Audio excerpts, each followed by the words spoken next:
What's up, buttercups? Welcome to Mean Age Daydream with me, Gerb, with me, your host, Brian McWilliams, having mental breakdowns in front of you and trying to talk through a stroke. I'm like that chick that was on the, was it the Emmys or the Grammys who just had a complete stroke breakdown. I'm also realizing that at the time I'm recording today, the sunlight through my open windows in front of me is blinding as it comes off my neighbor's house. So I can barely see anything, but such is life. We power through regardless. Anyway, guys, welcome to the show. A lot to talk about today, but I think, and tell me if I'm wrong, I think people are a little bit fatigued when it comes to talking about the end of the world, the Israeli-Iranian conflict, and everything else. So we'll talk about that very briefly at the start of the show. I'll give a couple quick thoughts on it, and then we will get into some talk about Hollywood, what's going on in the entertainment industry, because some interesting things are happening with films that are coming out, films that are getting reviewed right now, and also some statements by actress Dakota Johnson, who is actually the daughter of Melanie Griffith and Ron Johnson. And it's interesting to see somebody that came from essentially, a purely nepotistic standpoint, who you think would be completely brainwashed within the system, kind of get shaken up and out of it. And maybe that's as a result of the absolute failure of her film, Madam Web. But we'll talk about that a little later. And hopefully my computer holds up here, because it looks like it's going a little jiggity China, the Chinese chicken on me here. Whatever. What are you going to do? Anyway, if you like the show, guys, if you like me or hate me, you can still follow me on Twitter to yell at me at Brian McWilliams, follow at Lions of Liberty. And of course, reminder, we now have a full slate of shows on the network here, having added Brian Nichols and Lou Perez. And of course, the new show Politics, which will be coming out on Friday, which Lou, Perez, and I will be doing this week. So that being said, things are afoot. Obviously, Israel did attack Iran. They have bombed them. They are trying to take out different facilities. It has been bragged by Donald Trump that Iran the U.S. supremacy over Iran's air is now completely and under total control of Israeli air forces. This is due to the Israelis jamming their radar, jamming different signals. I don't know how true that is. I'm going to presume there's a lot of truth to it. But again, in the fog of war, especially in a propaganda-style war where Israel has far more of a propaganda arm than does Iran, similar to what's happening with Ukraine and Russia, it's hard to believe what comes out and what is announced. That being said, Donald Trump saying we have control over Iran's airspace, that the United States has, is helping them with airstrikes and capabilities there. Well, that essentially does mean that we are at war with Iran. I hate everything about it. I had tweeted out that this strike is, the initial strike by Israel was ridiculous, an insane act of war, an insane aggressive motion. And the premise this is built on, which is that Iran has a nuclear weapon. They're going to have it any week now. This has been repeated ad nauseum by Israel for 30 years. Easily 30 years. Still don't see a nuke.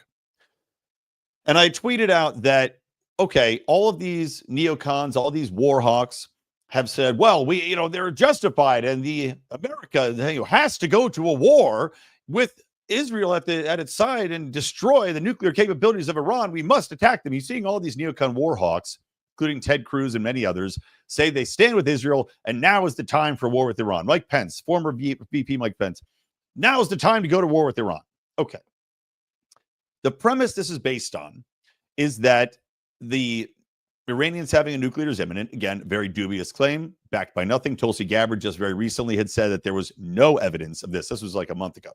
No evidence of this coming out. To go on the premise, even if it were true, that we have to bomb Iran because of their having a nuclear weapon. God, this feed is fucked up and I can see it. It's driving me nuts. Well, whatever. It's already started. So going on the premise that they have a nuke and so we have to go and bomb them, ridiculous. Because number one, what would happen if Iran has a nuke? Let's say they have a nuclear weapon right now. What's going to happen? Nothing. Nothing's going to happen. They're not going to use it. They're not going to attack Israel with the nuclear weapon. They're not going to attack the United States with the nuclear weapon. It is purely as a deterrent. Using an offensive nuke at this point in time would result in one thing. If let's say Iran actually did it, one thing would happen. They would be removed from the face of the planet. That's it. Every nation would immediately rain hellfire down upon them and make it into glass. That part of the world would no longer exist because every nation would immediately remove them forcibly. It would be the fastest elimination of a people that has ever existed in the history of the world without some sort of natural disaster like a Pompeii. But the result would essentially be the same. They would be no more. They would cease to exist as a country and as a people. Why would any nation do that?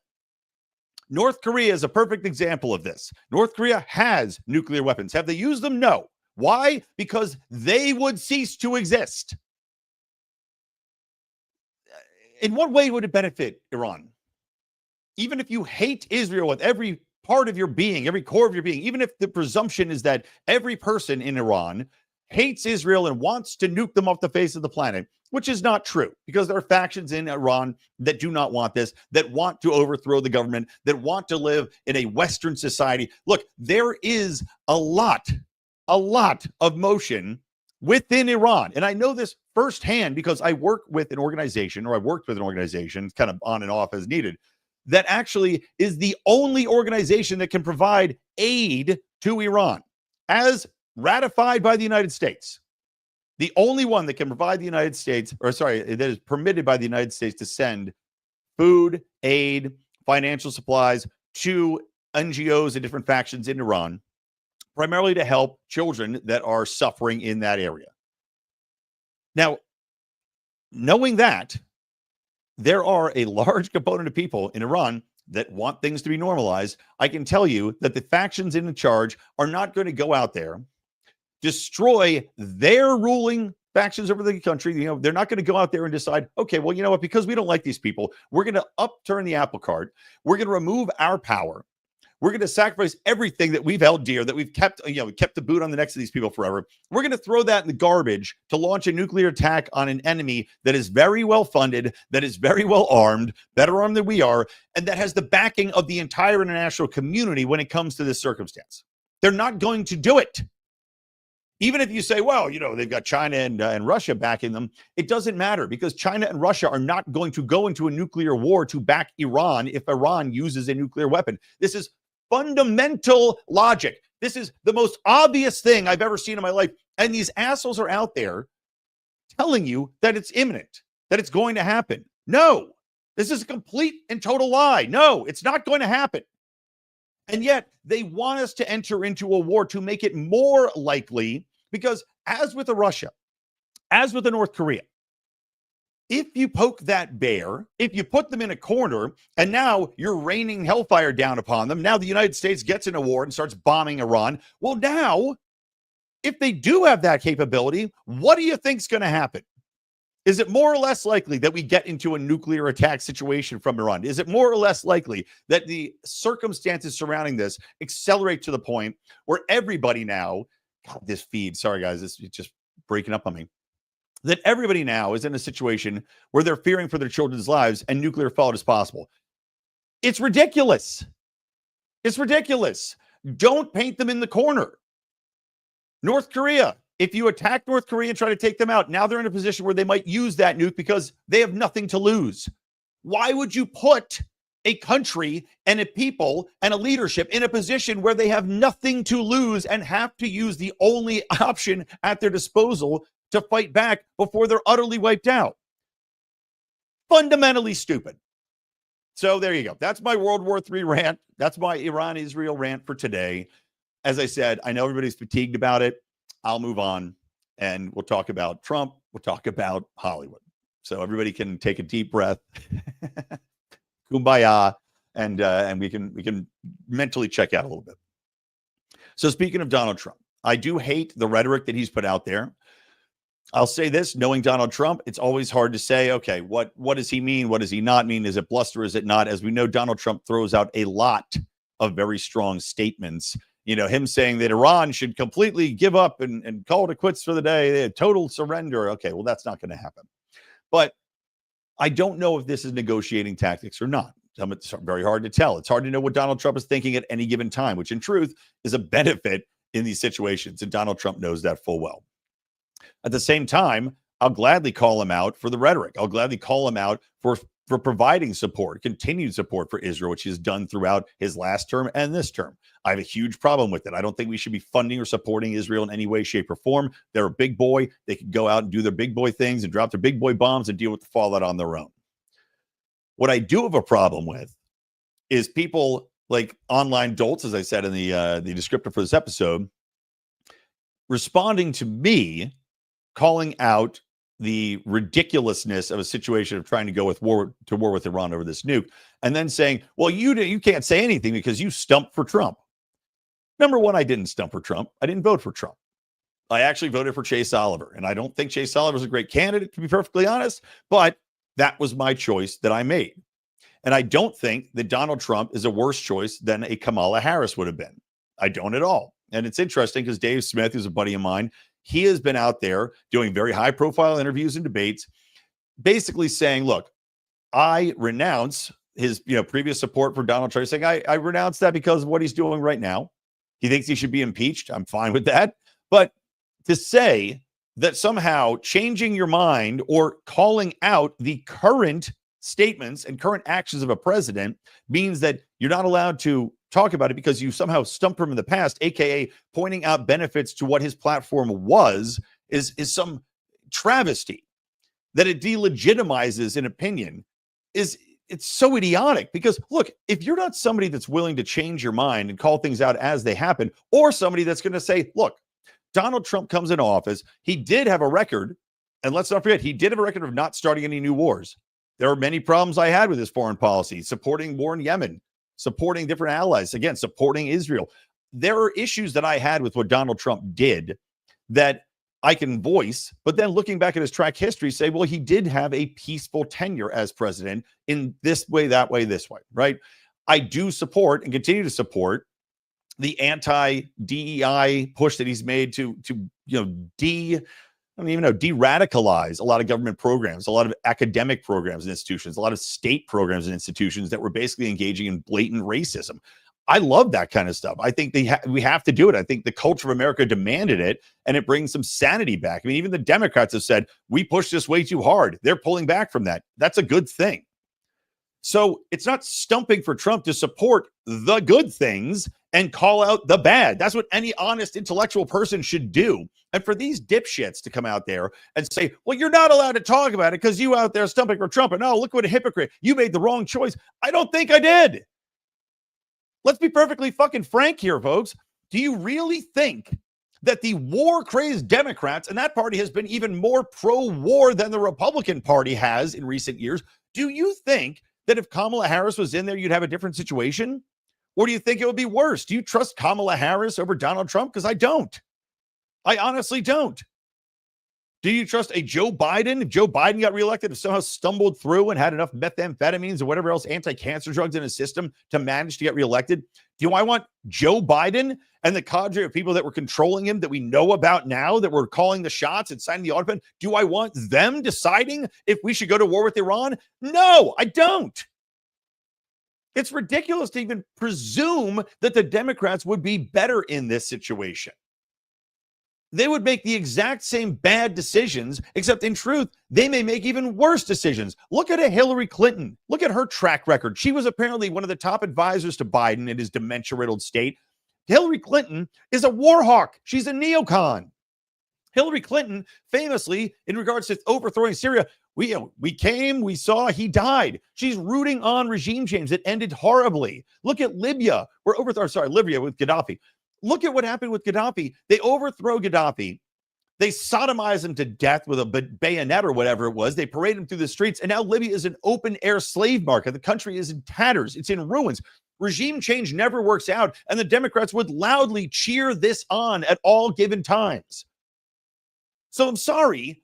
Don't come at me with, you stumped for Trump and somehow I should regret my decision here or my support voiced in different policy matters for the man, when the alternative is, if anything, more likely to end in all-out war for the United States. Do you people listen to yourselves? It's like this constant battle with people. And this happened during COVID. You know, my whole diatribe about the good people theory, where no matter what comes out about COVID, because so many people on the left cheerleaded lockdowns, demanded, and that's the irony of the No Kings Day, of course, those parades was rich because so many Democrats demanded that people be ostracized, canceled, locked away, jailed, have their children taken away from them as they cheered on a pure authoritarian state going out there and marching against No Kings. But hypocrisy has never been a strength of the left. So looking at people online, and, you know, the good people thing with the COVID, as I mentioned, is essentially that whatever evidence comes out, when you've destroyed lives, when you've invested so much in saying one thing and making your identity this one political variety, you will never admit you're wrong, and you'll attack anybody who dares to bring anything else up. The same thing happens when it comes to the libertarian crowd and stuff like this with Donald Trump. And you know, you got to support the Libertarian Party no matter what. And look, I work for the party. I'm all for supporting the party. It's just that I voted for Chase Oliver. But it shouldn't be something where you identify so hard and that anybody now who criticizes something that you agree with, like the criticism of Donald Trump, you agree with the criticism. You agree with condemning war with Iran. You do with condemning the funding and the backing of Israel in these actions. You agree with all these things, and then you're attacking people that are now loudly agreeing with you because they changed their mind or they're calling out a man who they previously supported. How stupid are you?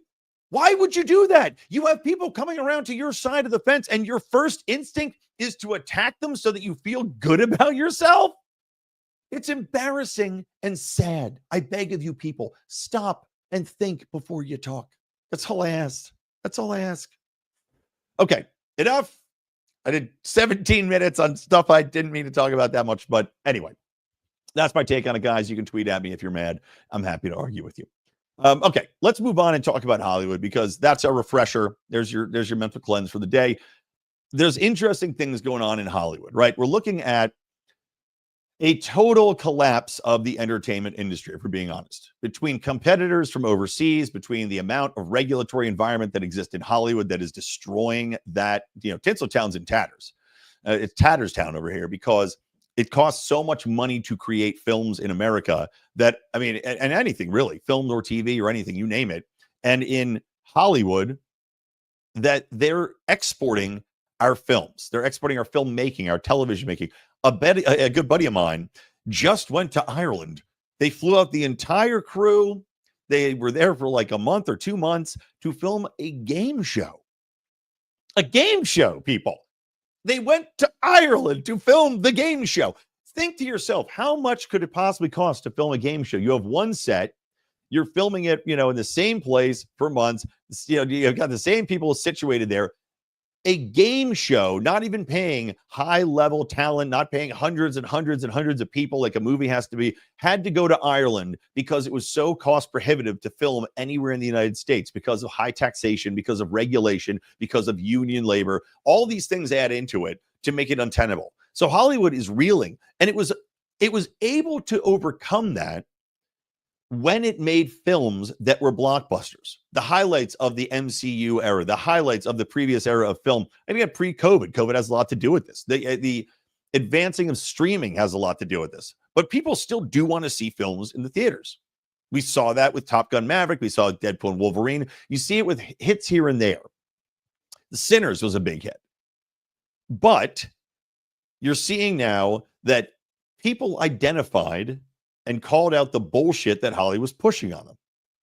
And all these films that have come out as of recently that have just failed so miserably, from Disney, from MCU, pushing, quote unquote, the message, pushing this directive of you will be proselytized into our thinking, and if you don't like it, screw you, and we will loudly tell you that. I mean, Rachel Zegler in Snow White is a perfect example of this, and I've talked to this in video games as well. That industry as well has been hoisted on its own petard, pushing this messaging, pushing the trans agenda, pushing, you know, you name it, you got it, the patriarchy, girl bosses. The amount of girl boss movies that are failing just can't even be counted on two hands at this point. Ballerina is the latest example. Anna de Armas is in it. She's gorgeous. I mean, she's probably one of the most beautiful women I've ever seen in my life. From what I've heard of Ballerina, which is a spinoff of the John Wick universe, And again, a retread, Hollywood just loves remaking content, which we'll talk about later too. Ballerina came out. It will lose money. I think it was like a $200 million budget. It will lose money. It made a decent splash in its first week, but it's fallen off exponentially because, frankly, people are sick of female-led action movies, female leads and everything, females being portrayed as unassailable characters, that typically skip the hero's journey of being fallible, showing weakness, and then overcoming it, becoming a better person, growing, etc. Typically, the female model, because we're fighting the patriarchy, right? Because females have to be propped up and never torn down, is that the characters are shallow. They don't have the foibles. They don't have the weaknesses that have to be overcome, because that would be proving the patriarchy right. We can't have women seen as weak, right? They can't have any flaws. You saw this was Game of Thrones. They destroyed Game of Thrones and everything that happened with the strong female characters in that, who were written authentically in the books. When they got off the books, they became insufferable girl bosses who just told the men what they had to do and put them in their place and just were obnoxious, hateable characters. They literally said out loud, I mean, there was a scene in Game of Thrones where I think they both looked at each other like, well, we're queens and that's why we're so good, or something like that. The point of a strong character, and female-led characters, of which there have been many, let's not forget, Atomic Blonde, Ridley and Aliens. I mean, got Run, Lola, Run was great. The Fifth Element, fantastic films. You have these great characters who are standalone in their weaknesses and their strengths and their stories in overcoming adversity. They don't have to stop in the middle of the film and tell you how great they are. They don't have to stop in the middle of the film and wink to the crowd and be like, the patriarchy certainly does suck, right? Women have it so hard. The beauty was that you liked the character and you weren't being preached to. Hollywood's lost that. Now, Ballerina, I've heard, is a decent film, to be perfectly honest. But this is what happens when you have so many predecessors that ignored the audience, that simply preached, is when you do have a decent film come out, no one wants to see it because they're so sick of it. And people are also sick, very sick, of the women beating up men trope. It's become so cliche and tiresome that little women are beating the crap out of large, athletic, military trained men. It's just so absurd on its face. But point being, Hollywood, we thought, was getting the message. MCU and the Marvel and Disney had apparently cleaned house and laid off a lot of the staff that was pushing these very woke, message-centric films. But then you see stuff come out like the forthcoming Silver Surfer or Fantastic Four movie. Now, this is like the fourth time they tried to release the Fantastic Four. They just keep messing it up. And the reported story of this, and now it's in massive reshoots, by the way, but the reported story that came out was that this film, which stars Pedro Pascal, who has himself become Rachel Zegler of men. I mean, the guy just doesn't know when to shut the fuck up. And he's out there constantly stumping for all of the farthest left woke ideologies in every social media post, in every interview. He is insufferable. He's Mark Ruffalo level insufferable. And I guarantee you're going to see his star quickly fade because people are sick of him. But they cast him in this film. And by the way, just in general, Pedro Pascal, you're in too many things. People are sick of seeing you. You're in too many things. But Pedro's the lead. The reports on the film from early screenings, which the audience hated, was that Pedro Pascal playing, was it Rex Reed? Well, anyway, Reed. I wasn't ever a big fan, Fantastic Four reader of the comics. I was more of a Wolverine X-Men guy. But Reed is the leader of the Fantastic Four. The Elastic Man, the guy who stretches everywhere. He's the leader of the Fantastic Four. Now, Sue Storm is the invisible woman who's got these different powers. She is there. She's still a very powerful member of the group, and they're all, fairly evenly matched, but they behind the super genius Reed. The film, as it came out, supposedly had Sue Storm taking over as the leader. So once again, you've got the strong male character put in his place and then replaced with a female lead. This is not going over well with audiences because anybody that did like the comic books is obviously a little annoyed by this, and that audiences in general have turned on the concept. There is strong, girl boss fatigue. So why in the world they thought this would be a good idea is beyond me. On top of that, they also took Silver Surfer, who is one of the most iconic characters in the Marvel Universe, and gender swapped Silver Surfer. Yes, there is a small alternative universe version where a female Silver Surfer existed, but it's not the thing anybody ever thinks about. So what's the initial reaction from people? Fuck this. Predictable reaction. Everybody knew what was going to shake out from this from the get-go, and nobody wants to see the female Silver Surfer. It doesn't help, by the way, that they also made, just whatever graphics they released about it, and maybe it's early CGI, looked horrendous. The character looked bad. The animation looked bad. Everybody rolled their eyes and went, pass. So now Marvel, that's already spent hundreds of millions of dollars on this film, and this is before they even get into the advertising budgets, which are typically $150 million. They're now going to do something like, I think, the last third of the movie is being rewritten and reshot. Because despite all of the feedback from the public, despite all of the obvious backlash to this shit, they still just don't get it. It's not getting through their minds that you need to focus on creating, number one, new content, and number two, content that isn't going to be, and I hate to use a word from the left's lexicon, but triggering to people who are fatigued with all this shit that they don't want to be preached to. You want to have a good story with good character development. You want to escape and get out of this world. I mean, I was just watching to look to the video game industry. There's a game called RuneScape, and very popular game. A new CEO took over and said, look, we're not doing any more Pride content in the game, because the game had become so saturated with Pride content that this fantasy realm, medieval fantasy, might and magic realm, where people went for escapism, had now been a mirror of the real world. People don't want to have a mirror of the real world in their entertainment content. They want to escape and get away from it. This is why they want to feel good when they leave the theater. They want to have somebody to cheer for, and they want to forget their sorrows. Leave your sorrows at the door, everybody.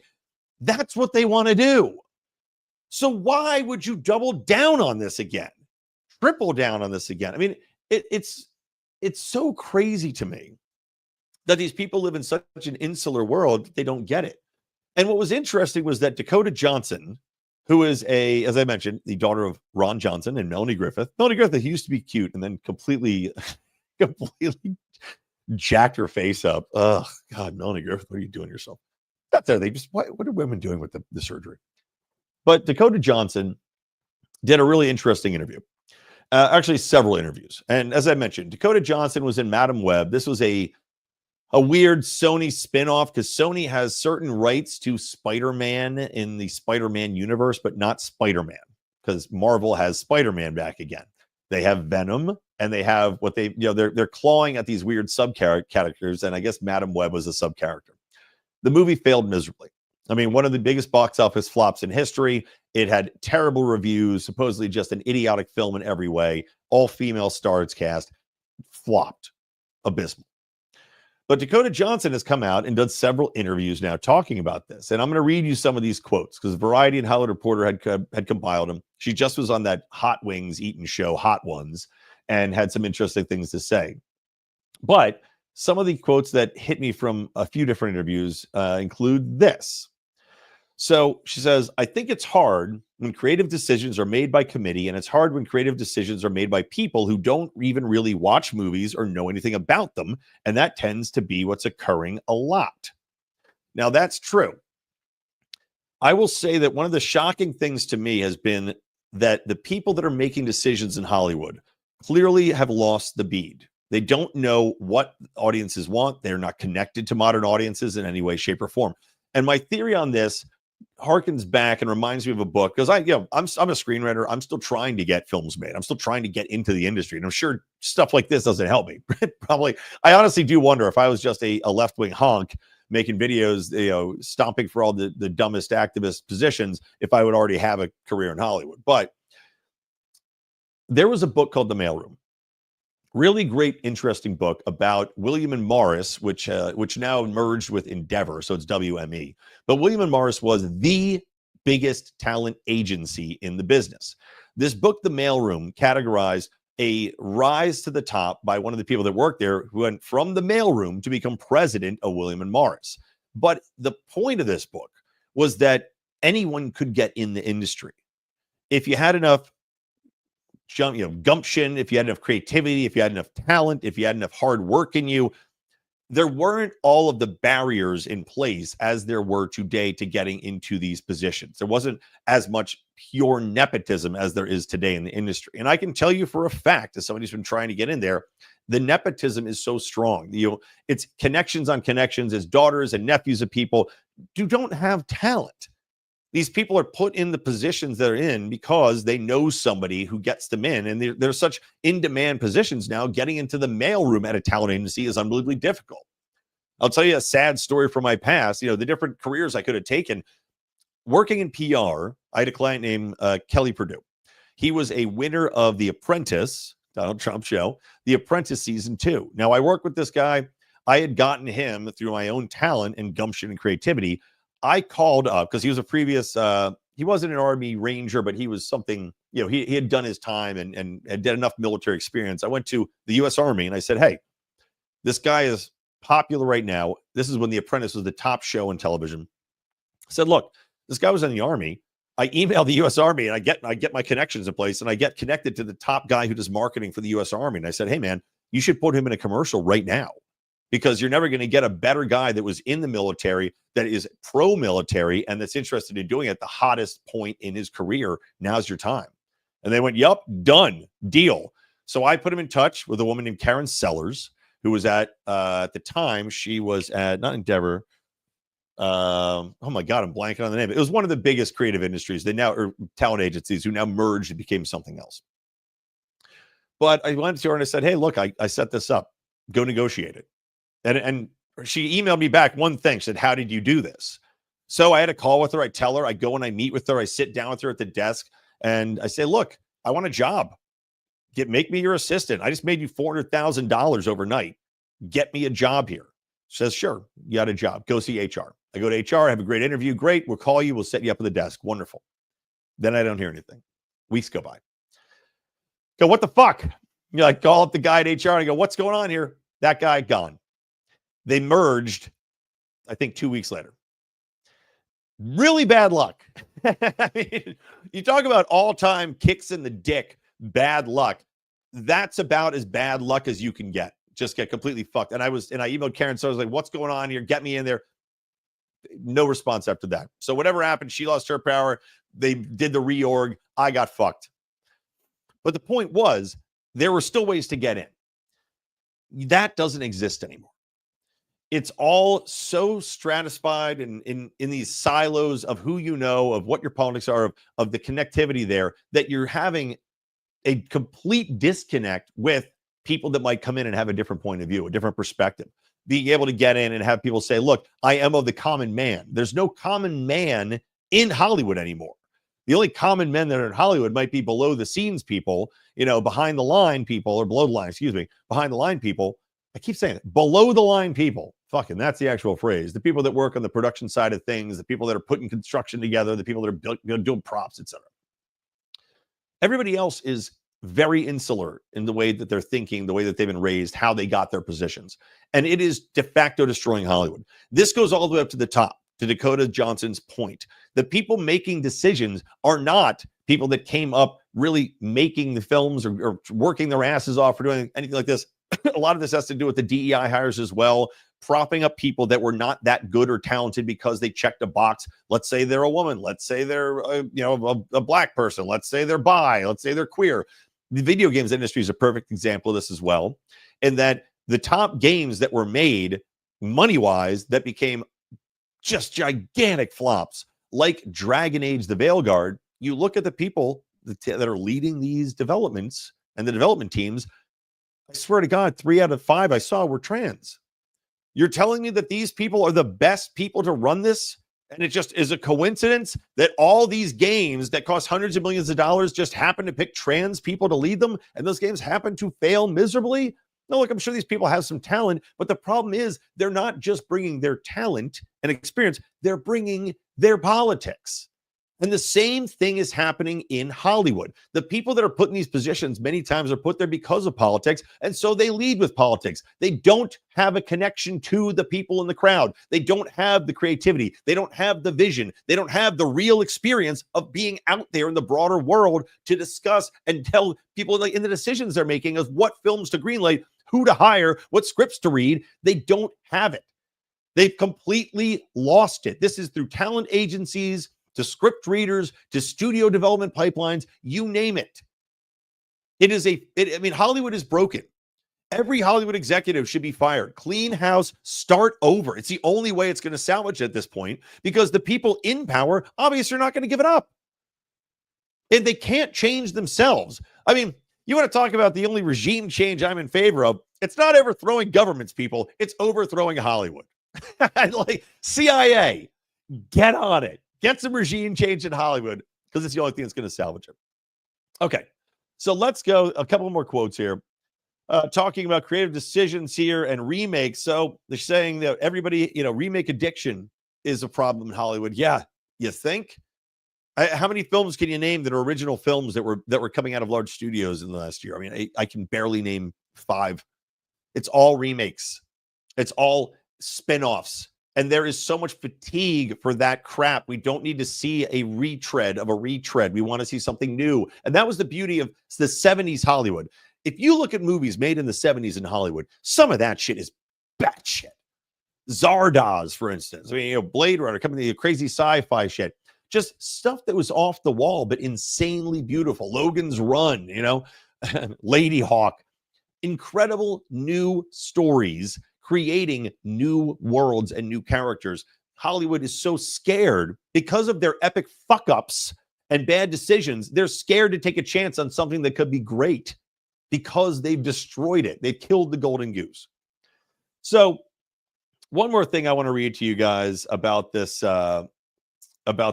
Dakota Johnson interview was that she also says this, and this is with an interview with, I guess, Bustle from last year, but I think this really puts a fine point on what's wrong with Hollywood and that these people just don't get it. She said, you can't make art. This is what, is Variety? I think Variety is screwing up my feed. I just got like a message from it that it's stalling out. Maybe it's trying to load ads and it's ruining my computer. So she says, you can't make art based on numbers and algorithms. My feeling has been for a long time that audiences are extremely smart and executives have started to believe that they're not. Audiences will always be able to sniff out bullshit. Yeah. That's exactly right. Great. Now my feed's even worse. All right. That's exactly right. Audiences are smarter than they're given credit for. And it's not even, I'm not saying the average IQ of the audience is that incredible. I do think the average IQ of the people in the audience is far higher than many of the people in Hollywood. That much I'm sure of. It's a lot of very stupid people in Hollywood making very stupid decisions. What I mean by that is that the native intelligence, I said the bullshitometer goes off the charts. And when you are being proselytized, when you are being talked down to, when you are being chastised for being who you are, for simply existing in so many cases, that you're simply going to tune out and say, you know what? I don't need you. You obviously hate me. Why would I go watch anything you're putting out? But if you think that I'm so stupid, I'm just going to be spoon-fed this propaganda, then go fuck yourself. And you're seeing that even with these latest projects that came out. I mean, Ironheart is a good example. This is due to drop on Disney Plus. It was supposed to be, I think, a movie that they made into a series.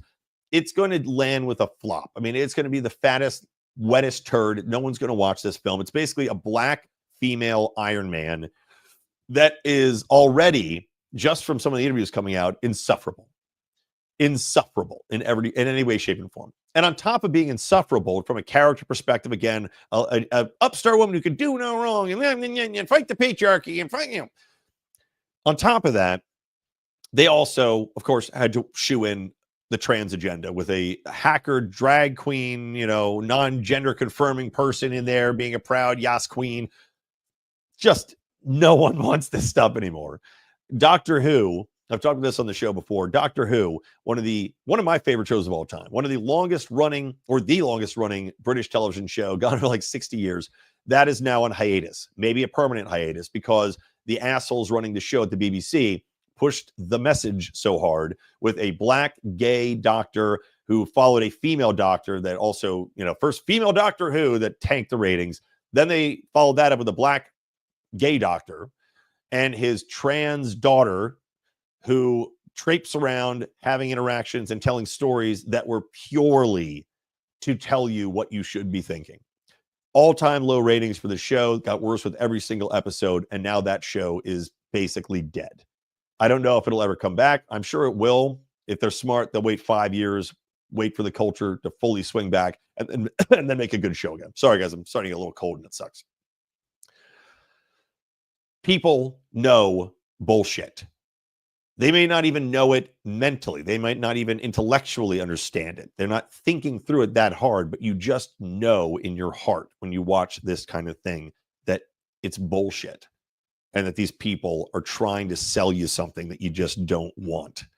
And until Hollywood cleans house, wakes up, starts to embrace a much, much broader way of attracting talent, hiring talent, bringing in different viewpoints, and embracing the actual culture and community rather than living in their tiny, ever shrinking ivory tower of influence, then that industry is fucking toast. All right, guys, thank you for watching and subscribing. If you haven't subscribed, please do subscribe to the Lions of Liberty Network podcast feed, YouTube, hit notify. We are very shadow banned on YouTube still. That's what happens when you're a very old podcast that went through the YouTube wars of the last few years. Hit notify. And of course, if you want more like our show Meme Wars that we do every other Friday, going through some different memes and talking about current events, that's behind our paywall at patreon.com/Lions of Liberty or lionsofliberty.locals.com. We also have our show Degenerate Gamblers, going to be coming back for football season. I do my morning rants, Good Morning Fuckhead morning rants. You can listen to those, and Secrets, Lies, and Cover-Ups. There's a lot to hear behind the Lions of Liberty paywall. All right, that's it. Thank you, guys. From me, Brian McWilliams, from the Lions of Liberty Network, and from Mean Age Daydream. Keep those electric eyes on me, babe. Keep that ray gun to my head. Talk to you later.